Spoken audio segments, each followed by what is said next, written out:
अच्छा जी, आज हम लोग स्टार्ट करेंगे रोल नंबर 14 से। अच्छा, रोल नंबर 14 बेसिकली क्या है, ये अंडरस्टैंड करने से पहले जो डिग्रीज़ होती है ना ग्रामर में, positive degree, comparative degree and superlative degree, वो एक पूरा का पूरा चार्ट होता है, वो आपको सारी की सारी याद करनी पड़ेंगी।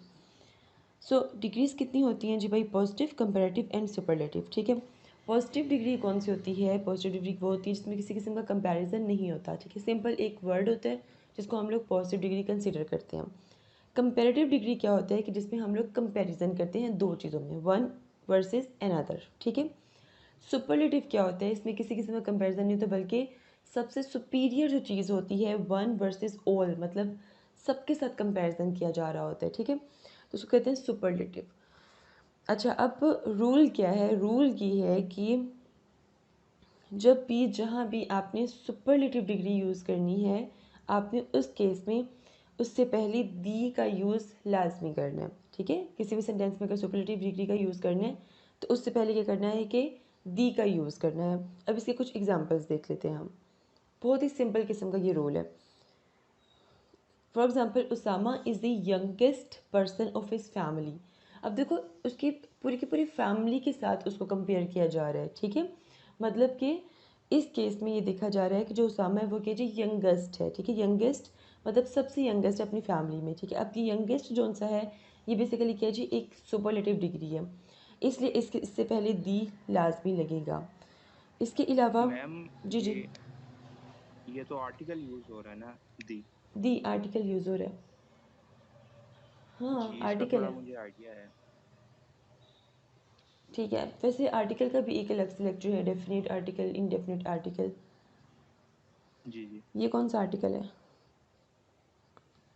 ये इंडेफिनेट है। सही है।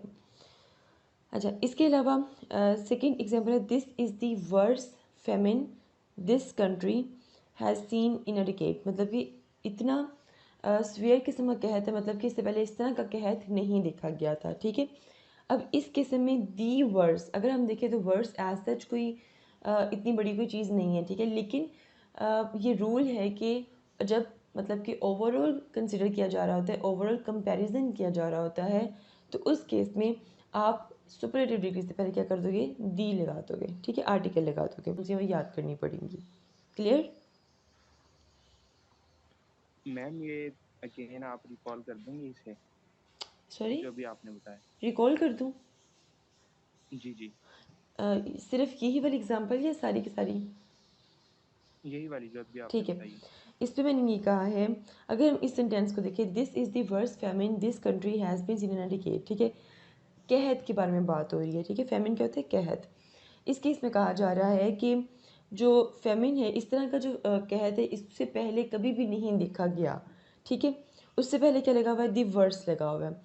अब अगर हम लोग देखें, स्टूडेंट्स ये मिस्टेक करते हैं, उनको लगता है कि जिन स्टूडेंट्स ने डिग्रीज याद नहीं की होती, ठीक है, स्पेशली वो क्या करते हैं, उनको लगता है कि शायद ये वर्ड्स जो सा ये सुपरलेटिव डिग्री है, तो वो क्या करते हैं, इससे पहले दी लगा देंगे। ठीक है, अब होता क्या है, अगर हम लोग जिन स्टूडेंट्स ने याद की होती हैं डिग्रीज, उनको पता होता है कि भाई जो पॉजिटिव डिग्री होती है वो बैड होती है, बैड की जो कंपैरेटिव डिग्री होगी वो वर्स होगी, और बैड की जो सुपरलेटिव डिग्री होगी वो क्या होगी? वर्स्ट होगी। ठीक है, तो जो दी होगा वो किसके साथ लगेगा? वर्स्ट के साथ लगेगा, वर्स के साथ नहीं लगेगा। अब अगर हम लोग इस सेंटेंस में दोबारा आएँ, तो इस सेंटेंस में आपको नज़र आएगा कि इस सेंटेंस में सुपरलेटिव डिग्री है ही नहीं। फॉर एग्ज़ाम्पल, वर्स लिखा हुआ है। ठीक है, तो अगर आपने इसके साथ दी लगाना है सेंटेंस को पढ़ते हुए, अगर हम सेंटेंस पढ़ें तो यहाँ पर सुपरलेटिव डिग्री आनी चाहिए, कंपैरेटिव डिग्री नहीं आनी चाहिए।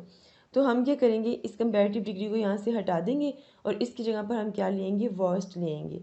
ठीक है, सुपरलेटिव डिग्री लेंगे। जब हम वर्स्ट लेंगे तो उस केस में क्या होगा? इससे पहले हम लोग दी लगाएंगे। क्लियर? जी, क्लियर। चलिए जी, next rule, rule number 15। Rule number 15 ये कहते हैं, ये बहुत बहुत इंपॉर्टेंट है, ये इतनी मेजर मिस्टेक है जो स्टूडेंट्स कॉमनली करते हैं।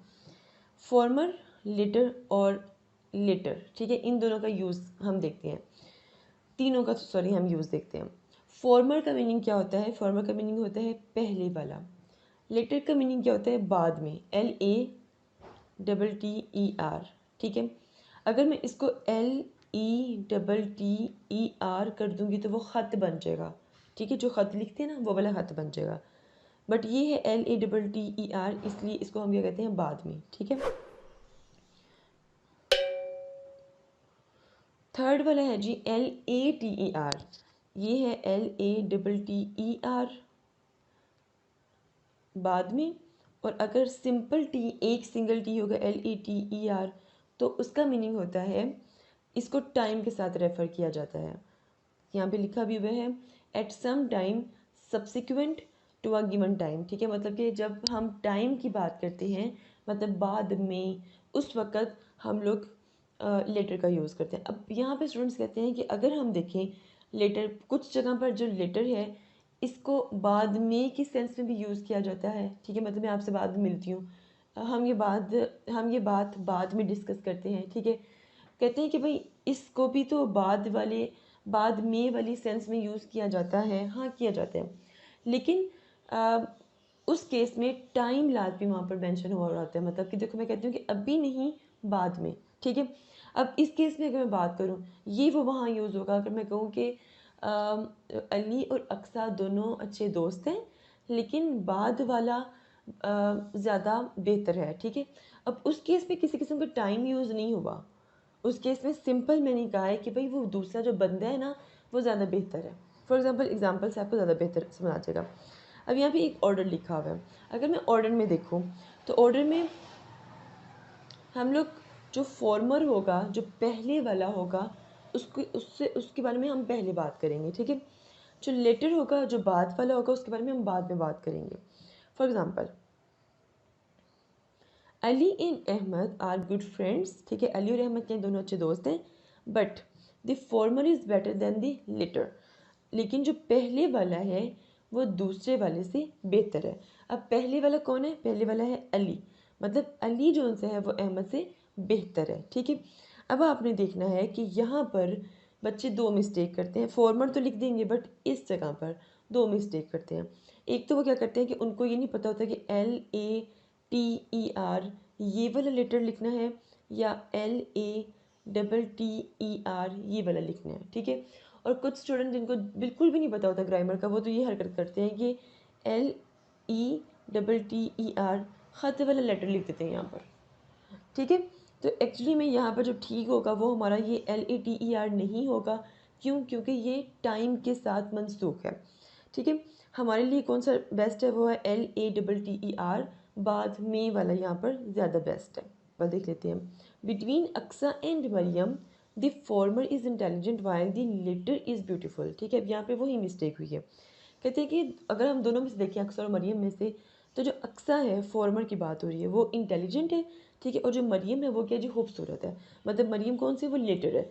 अब यहाँ पे बच्चे क्या करते हैं, LETTER लेटर, ख़त वाला लेटर यहाँ पर लिखा हुआ है, ठीक है, ये क्या है यहाँ पे गलत है, इसकी जगह क्या आएगा? ये वाला आएगा, LATTER आ जाएगा, ठीक है। ये भी तकरीबन वैसी एग्जाम्पल थी। नेक्स्ट अब देखते हैं, अब इसको हम कहाँ यूज़ करते हैं? ये बहुत कॉमनली है कि हमें कॉल करें, हम लोग बिजी हैं, हम लोग फ़ौरन क्या कहते हैं, I will call you later, ठीक है। तो उस केस में जो लेटर यूज़ होगा वो हमारे पास ये वाला यूज़ होगा, LATER, ठीक है, LATER ये यूज़ होगा। ये रूल क्लियर हो गया? आगे चलें। जी क्लियर है। रूल नंबर 16, रूल नंबर 16 ये कहता है जी, अभी थोड़ी देर पहले मैंने आपको डिग्रीज़ के बारे में बताया था, तो उससे पहले मैंने पहले वाले रूल में मैंने कहा था कि जब भी हम लोग सुपरलेटिव डिग्री का यूज़ करेंगे तो उस केस में हम लोग दी यूज़ करेंगे, मतलब कि आर्टिकल का यूज़ करेंगे, ठीक है, ज़रूरी है वो।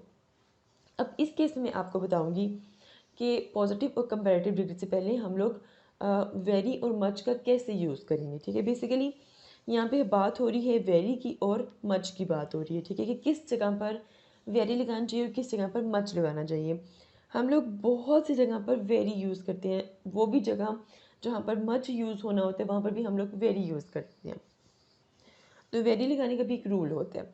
अब रूल ये है कि जब भी किसी सेंटेंस में पॉजिटिव डिग्री का यूज़ होगा, ठीक है, किसी किसी का कंपैरिजन नहीं हो रहा होगा, उस केस में आप लोग उससे पहले वेरी यूज़ कर सकते हैं, अगर आपको लगता है कि उस जगह पर वेरी यूज़ करना है तो। अब अगर किसी सेंटेंस में कंपैरिजन हो रहा है, कंपैरेटिव डिग्री लग रही है, तो उस केस में आप लोग कंपैरेटिव डिग्री से पहले मच यूज़ करेंगे। ठीक है, अब इसको ज़रा एग्जांपल में देखते हैं। पॉजिटिव डिग्री से पहले वेरी, कंपैरेटिव डिग्री से पहले much. So this situation is much serious. ठीक है, ये जो सिचुएशन है ये क्या है, काफ़ी सीरियस है। यहाँ पे किसी किस्म का कंपैरिजन हुआ नहीं हुआ, ये क्या एक सिंपल बात की गई है, तो सीरियस यहाँ पर क्या जी आपकी पॉजिटिव डिग्री है। अब इससे पहले मच कभी भी नहीं लगेगा, क्यों? क्योंकि ये रूल है कि पॉजिटिव डिग्री से पहले मच नहीं लगेगा, अगर लगाना भी है तो वेरी लगा दो, तो यहाँ पर वेरी लगेगा। इसी तरह एक और एग्जांपल है, Ali is very stronger than Ahmed. अब अली जो सा है वो अहमद की निस्बत क्या है जी, स्ट्रोंगर है। कंपैरिजन किस में हो रहा है, अली और अहमद में हो रहा है। ठीक है, तो किससे रेलिवेंट हो रहा है, उनकी हेल्थ से रेलिवेंट हो रहा है, कंपैरिजन तो हुआ ना। तो इस केस में जो स्ट्रोंगर है, स्ट्रोंगर, अच्छा ये भी कहते हैं कि भाई जो कंपैरेटिव डिग्री होगी ना उसके एंड पर, उस वर्ड के एंड पर ई आर लगता होता है। ठीक है, ई आर लगेगा। तो इस केस में अगर हम लोग देखें तो स्ट्रोंगर जोन से है, इससे पहले क्या लगा हुआ है, वेरी लगा हुआ है। ठीक है, और मोस्टली स्टूडेंट लगा देते हैं, वेरी लगा देंगे, लेकिन ये भी रूल है कि कंपैरेटिव डिग्री से पहले वेरी नहीं लगेगा, लगेगा तो मच लगेगा। तो आप इसको किस तरह ठीक करोगे, मच लगाकर उसके बाद कंपैरेटिव डिग्री लिखोगे। Ali is much stronger than Ahmed. Clear? अच्छा मैम, हम मच के साथ यूज़ कर सकते, क्लियर है।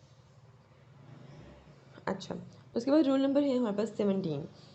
रोल नंबर 17 है जी, अगेन यहाँ पे वेरी और मच की बात होगी। ठीक है, इसको अंडरस्टैंड करने से पहले इससे जो लास्ट वाला अभी जो मैंने आपको रूल पढ़ाया उसको जहन में रखना है आपने। ठीक है, क्योंकि कुछ बच्चे कंफ्यूज हो जाते हैं। ठीक है, समटाइम हम लोग ऐसे सेंटेंस में भी वेरी और मच का यूज़ करते हैं जहाँ पे कंपैरेटिव या पॉजिटिव डिग्री यूज़ ही नहीं होती, लेकिन उसके बावजूद हम लोग मच और वेरी का यूज़ करते हैं। अब उस केस में क्या रूल होता है, उस केस में होता है कि एक सेंटेंस है उसमें अगर वो प्रेजेंट पार्टिसिपल का है। ठीक है, प्रेजेंट पार्टिसिपल किसे कहते हैं, मतलब कि आईएनजी फॉर्म वर्ब के वहाँ पर, मतलब कि कंटिन्यूस में, मतलब कि ऐसा सेंटेंस जो कि जारी है, ऐसा काम जो कि जारी है। इस तरह के फ़िक्रों में आप लोग मच और वेरी का इस्तेमाल कर सकते हैं। अच्छा, अब जो सेंटेंसेस प्रेजेंट पार्टिसिपल की होंगी, ठीक है, मतलब कि आईएनजी फॉर्म यूज़ होगी, उस केस में आप लोग वेरी लगाओगे। कैसे, फॉर्मूला लिखा हुआ है, आप सब्जेक्ट वगैरह वो एक साइड पे। ठीक है, मैं सिंपल एक बात कर रही हूँ कि सिंपल सेंटेंसेस कंटिन्यूस के, उस केस में वेरी का आप लोग यूज़ कर सकते हैं किसके साथ, वर्ब की फर्स्ट फॉर्म और आईएनजी के साथ। ठीक है, और आपको पता है कि आईएनजी वर्ब की उसी फॉर्म के साथ लगता है जब वर्ब की फर्स्ट फॉर्म होती है। ठीक है, तो हम लोग ऐसे सेंटेंसेस में जहाँ पर वर्ब की फर्स्ट फॉर्म के साथ आईएनजी लगा होगा, वहाँ पर भी अगर हमें लगता है कि वेरी का यूज़ होने, तो हम लोग कर सकते हैं। ठीक है, सो प्रेजेंट पार्टिसिपल के केस में। और मच कहाँ लगने, जब आप लोग परफेक्ट में बात करेंगे, मतलब ऐसे सेंटेंसेस जहाँ पे काम हो चुका होता है, उनको कहते हैं पास्ट पार्टिसिपल, उनको हम कहते हैं, मतलब कि वर्ब की थर्ड फॉर्म जहाँ लगी होती है। अब जिस सेंटेंस में वर्ब की थर्ड फॉर्म आप लगाओगे, उस केस में आप लोग वेरी का यूज़ नहीं करोगे बल्कि मच का यूज़ करोगे। तो ये रूल आपने याद रखना है। इसको एग्जाम्पल में देखता है कि सही तरह आपको अंडरस्टैंड हो जाए। His performance is dash inspiring. ठीक है, डैश मैंने इस तरह लिखा हुआ ताकि ये मुझे आप बताएंगे कि यहाँ पे मुझे क्या ऐड करना है। His performance is dash inspiring. इसमें हम वेरी यूज़ करें। यस, अगर हम इस सेंटेंस में देखें, his performance is dash inspiring, हमारे पास के जी, हमारे पास वर्ब की फर्स्ट फॉर्म है। ठीक है, उसके साथ आईएनजी लिखा हुआ है, किसको टच कर रहा है, इस वाले रूल को टच कर रहा है, मतलब प्रेजेंट पार्टिसिपल को। तो इस केस में हम लोग क्या करेंगे, यहाँ पे वेरी को ऐड कर देंगे। तो इस केस में क्या आ जाएगा, यहाँ पे हमारे पास वेरी आ जाएगा। अब नेक्स्ट अगर हम लोग देखें तो यहाँ पर है जी, we are dash inspired with his performance. अब यहाँ पर क्या लगेगा ये भी आप लोग बताएंगे।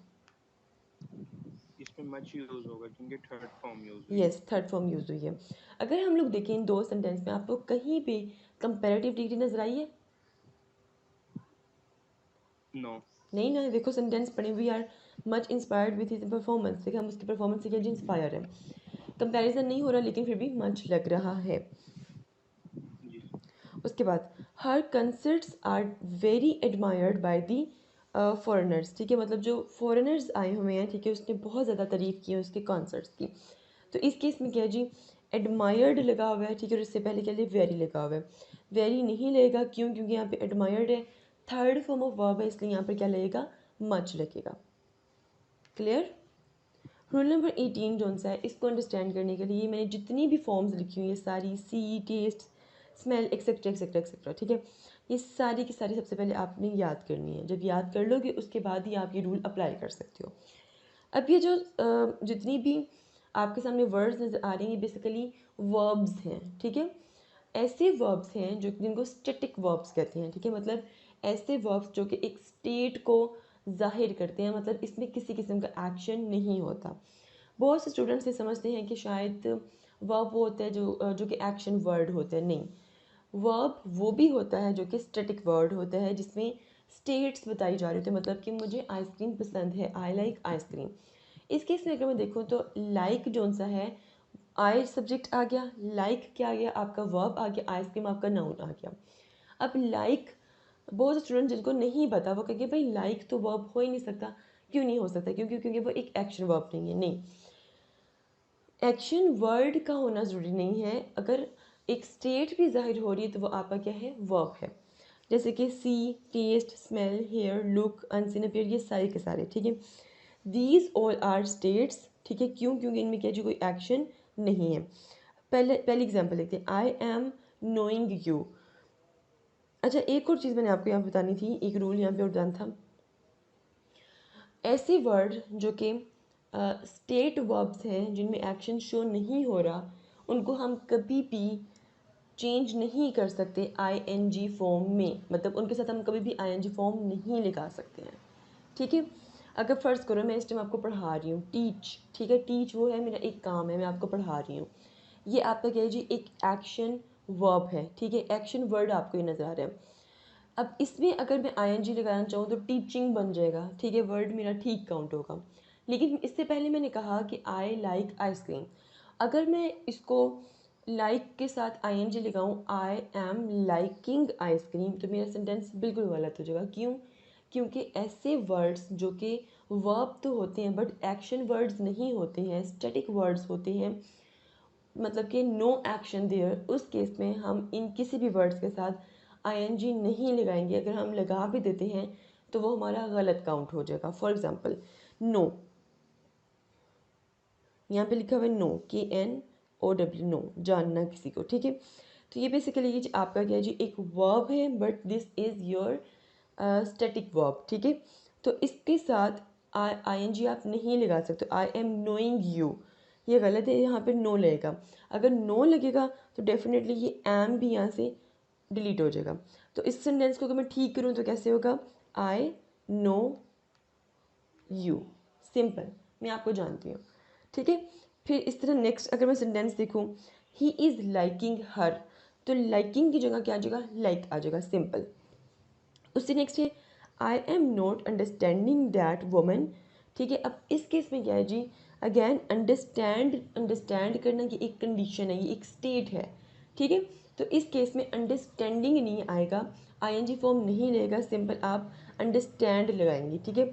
अब जब अंडरस्टैंड लगाएंगे सिंपल, तो उस केस में आपका एम नोट नहीं लगेगा बल्कि डोंट लगेगा, ठीक है, क्योंकि आई के साथ आप डू का यूज़ करते हो, डज का यूज़ नहीं करते हो।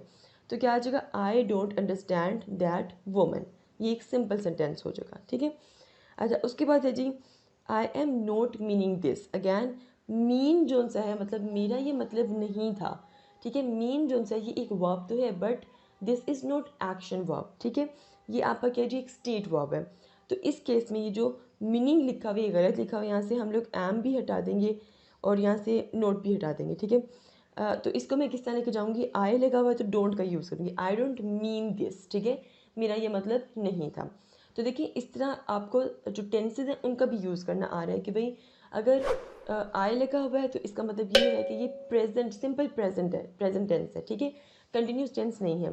तो उसके नेगेटिव में अगर हम जाएंगे तो ही, शी, इट के साथ डज यूज़ होगा, ठीक है, और आई, वी, दे के साथ डू यूज़ होगा, ठीक है, नेगेटिव में। उसके बाद क्या होगा कि यहाँ पे आप देखोगे आई है तो सिंपली एम नोट नहीं लगेगा, सिंपल आपका डू लगेगा, नोट लगेगा और मीन लगेगा, उसके बाद दिस लग जाएगा। क्लियर? जी मैम क्लियर। ये आपने वर्ब्स के लेक्चर्स में भी बताया था कि स्टेटिव के जी, साथ आईएनजी नहीं लगता। जो मैंने आपको एक रिकॉर्डिंग फॉरवर्ड की थी उसमें मैंने ये सारा बताया हुआ था। तो देखा, उसका फ़ायदा हुआ, रूल उसको अप्लाई कर सकते हो आप यहाँ पर। अच्छा, उसके बाद है जी, अच्छा रूल नंबर 20 बाद में रूल नंबर 19 पहले। रूल नंबर 19 आ जाएगा। ये भी ऐसे दो वर्ड्स हैं जो कि स्टूडेंट्स बहुत ज़्यादा कंफ्यूज कर देते हैं। उनको नहीं पता, दोनों को सेम प्रोनाउंस करते हैं, क्वाइट क्वाइट, ठीक है। एक क्वाइट होता है, देखें ई टी इसके एंड पे आ रहा है, एक के एंड पे टी ई आ रहा है, ठीक है। तो इस डिफरेंस को याद रखना है, क्वाइट क्वाइट। अब ऐसा वर्ड जो कि क्यू यू आई ई टी होता है, वो बेसिकली एक एडजेक्टिव होता है, ठीक है, जिसका मतलब क्या होता है, साइलेंट, ठीक है। अक्सर स्टूडेंट टीचर कहती है क्लास में प्लीज़ क्वाइट क्लास, ठीक है, तो उस केस में आपने ये वाला क्वाइट यूज़ करना है, ठीक है। और ये क्या होता है, ये आपका एडजेक्टिव होता है। प्लीज़ क्वाइट क्लास, क्लास क्या है, आपका एक नाउन है। नाउन को डिस्क्राइब करने के लिए हमेशा क्या यूज़ होगा, आपका एडजेक्टिव यूज़ होगा। तो क्वाइट ये वाला यूज़ होगा।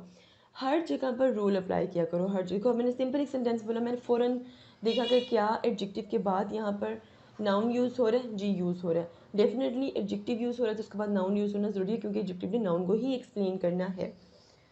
अच्छा, उसके बाद नेक्स्ट है जी क्वाइट, ठीक है। क्वाइट यहाँ पर यूज़ हुआ, ये बेसिकली ये जी एडवर्ब है। क्वाइट का मीनिंग क्या होता है, कम्प्लीटली या फुली, मुकम्मल तौर पर। अब एडवर्ब है तो क्वाइट वहाँ पर यूज़ होगा जहाँ पर वर्ब का इस्तेमाल होगा, ये भी हम देख लेते हैं। अच्छा जी, अब सीधे हम आते हैं जी एग्जाम्पल पर। कीप क्वाइट, ठीक है, खामोश रहिए, मतलब आप किसी ना किसी को तो कह रहे ना खामोश रहिए। डेफिनेटली अब यहाँ पे आप किसी लिविंग थिंग्स को ही कह रहे होंगे खामोश रहिए, ठीक है। अच्छा, फिर है जी these two situations are quite different. अब ये जो दो सिचुएशन ये क्या है जी, क्वाइट मतलब मुख्तलिफ हैं। अब इस केस में अगर हम लोग देखें तो आपने क्या लिखा हुआ जी, क्वाइट एडवर्ब लिखा हुआ है, ठीक है। एडवर्ब लिखा हुआ है मतलब कि यहाँ पे आप किसके बारे में बता रहे हो, सिचुएशंस के बारे में बता रहे हो। उसके बाद अगर हम लोग देखें, she is quite a generous woman to have donated such a long large amount for the flood affected people, ठीक है। कहते हैं कि भाई वो काफ़ी जेनरस वुमन है, ठीक है, उसने मतलब कि बहुत बहुत बड़ी अमाउंट फ्लड वाले अफेक्टेड लोगों को उसने दी है, ठीक है। अब अगर हम लोग पहला सेंटेंस देखें, she is quite a generous woman, इसमें देखें तो शी आपका क्या है जी, ये आपका प्रोनाउन है, इज़ आपका क्या है जी, एक हेल्पिंग वर्ब है। क्वाइट आपका यहाँ पर क्यू यू आई ई टी यूज़ हुआ है। ये क्यू यू आई टी मैंने क्या पढ़ा था, एडजेक्टिव, ठीक है, इसका मीनिंग क्या होता है, साइलेंट, ठीक है। जेनरस, अगर मैं इसको उर्दू में ट्रांसलेट करूँ, क्योंकि इसका मतलब तो हुआ ना कि silent. She is quite a generous, मतलब वो एक जेनरस वुमन है, खामोश। बिल्कुल गलत बन रहा है, बिल्कुल गलत, क्योंकि आप यहाँ पे क्वाइट लगा ही नहीं सकते हो भाई, क्योंकि इसका मीनिंग जो सा है वो साइलेंट है, ठीक है। कुछ सेंटेंसेस में आप लोग ये देखोगे, आप लोगों को ना वर्ब दिया होगा, ना आप लोगों को एडजेक्टिव दिया होगा, ना आप लोगों को नाउन दिया होगा, लेकिन उन केसेस में भी आप लोगों ने क्वाइट का यूज़ करना है, दोनों क्वाइट का यूज़ करना है, ठीक है। वहाँ पे आप लोग उनकी मीनिंग को भी देखोगे कि अगर इस केस में मतलब अगर मैंने एडजेक्टिव यूज़ करना है, अगर इसके बाद नाउन नहीं भी है, तो मुझे ये देखना है कि क्या वहाँ पर क्वाइट लगेगा, क्या वो सूटेबल है उसके मीनिंग के लिहाज से। तो हर जगह पर आपने उनकी मीनिंग को भी लाजमी देखना है। तो इसको अगर हम लोग देखें तो यहाँ पर मीनिंग वाइज ये सूट नहीं कर रहा, ठीक है। तो हम क्या करेंगे, इसके बाद हम क्या लगाएंगे, क्वाइट लगाएंगे, मतलब वो मुकम्मल तौर पे एक जेनरस वुमन है। क्लियर? जी क्लियर। ठीक है, ये रूल नंबर 19। और finally rule number 20। Rule number 20 आ गया। इस केस में अगर हम लोग देखें तो यहाँ पर ये रूल लिटरली बहुत बोरिंग सा है, ठीक है, लेकिन ये अगर हम लोग बहुत से पेपर्स देखें, एग्ज़ाम्स देखें, तो इस तरह का रूल एग्जामिनर ने बहुत दिया होता है, ठीक है। और ये वो रूल है जो मतलब कि सबको आना चाहिए, ग्रामर के स्टूडेंट्स को। अच्छा, यहाँ पर है कि हम लोग बहुत जगह पर देयर का यूज़ करते हैं, ठीक है। देयर बेसिकली क्या होता है, ये एक सब्जेक्ट होता है, इंट्रोडक्टरी सब्जेक्ट होता है। आगे के लेक्चर्स जाते रहेंगे, उसमें आप लोगों को पता चल जाएगा कि भाई जो देयर होता है वो प्रोनाउंस के तौर पर भी यूज़ होता है, इशारा करने के लिए यूज़ होता है। तो देयर के बाद हम लोग जो वर्ब यूज़ करेंगे वो डिपेंड करेगा अपने बाद आने वाले नाउन पर, ठीक है। और उस सेंटेंस में वो जो नाउन होगा वो मेन सब्जेक्ट काउंट होगा। फिर इसको रिपीट कर देती हूँ, किसी सेंटेंस में अगर देयर लगा हुआ है, ठीक है, तो देयर जो सा होगा वो क्या होगा, इंट्रोडक्टरी सब्जेक्ट होगा। उस सेंटेंस में देयर के बाद आने वाला जो वर्ब होगा वो डिपेंड करेगा अपने बाद आने वाले नाउन पे, उसके मुताबिक चेंज होगा। मतलब इज़, एम, आर जो हम लगाएंगे वो हम लोग नाउन को देखते हुए लगाएंगे, इसलिए उस सेंटेंस में वो जो नाउन होगा वो मेन सब्जेक्ट काउंट होगा। ठीक है, देयर जो सा होगा वो इंट्रोडक्टरी सब्जेक्ट काउंट होगा और जो नाउन होगा वो मेन सब्जेक्ट काउंट होगा। फॉर एग्जांपल हम देख लेते हैं यहाँ पर, देयर वॉज अ किंग। ठीक है, देयर यहाँ पर क्या है जी, आपका एक इंट्रोडक्टरी सब्जेक्ट है। वॉज क्या है, एक वर्ब है आपका। ठीक है, आ किंग क्या है, आपके पास एक नाउन है। अब अगर ये किंग जोन से है, मतलब ये जो नाउन है अगर सिंगुलर होगा तो उसकी बेस पे आपका ये वर्ब चेंज हो जाएगा। अगर ये प्लूरल होगा तो उसकी बेस पे आपका ये जो वर्ब है ये चेंज हो जाएगा। तो अब यहाँ पर अगर हम लोग देखें तो यहाँ पर क्या जी, आ किंग है, एक बादशाह, तो उसकी बेस पे यहाँ पे वॉज आएगा, वर नहीं आएगा। ठीक है, तो नाउन पे डिपेंड करते हुए ये जो वर्ब है वो चेंज होता जाएगा। बहुत सिंपल सा रूल है, बहुत सिंपल सा रूल है ये। इस तरह अगर हम लोग देखें, देयर वर टू किंग्स। ठीक है, अब देयर तो इंट्रोडक्टरी आपका सब्जेक्ट हो गया। अब टू किंग्स को देखते हुए हम लोग इस वर्ब को चेंज करेंगे। दो हैं तो इसलिए यहाँ पे वॉज नहीं आएगा बल्कि यहाँ पे क्या आएगा, वर आएगा। फिर नेक्स्ट अगर हम लोग देखें, there is many ways to make a stronger feel welcome in the stranger feel welcome in the community. बहुत से तरीके हैं कि आप किसी अजनबी को एक कम्युनिटी में वेलकम कर सकते हैं। ठीक है, मैनी वेज, बहुत से तरीके हैं, प्लूरल में बात हो रही है। ठीक है, तो इस केस में ये आपका जो है ये प्लूरल नाउन है। ठीक है, प्लूरल नाउन है तो उस केस में आप यहाँ पे इज़ नहीं लगा सकते हो, there is many ways, no, there are many ways. So that's फिर यहाँ पर क्या आ जाएगा, आर आएगा, इज़ नहीं आएगा। अच्छा, उसके बाद है there are many books on the table. Again यहाँ पर क्या जी, बुक्स यूज़ हुई है, मतलब कि नाउन जो से यहाँ पे प्रॉपर नाउन यहाँ पर यूज़ हुआ है। तो इस केस में भी क्या होगा, काफ़ी बुक्स हैं तो यहाँ पर इज़ नहीं यूज़ हो सकता, आर का यहाँ पर यूज़ होगा। ये सबसे सिंपल था। क्लियर?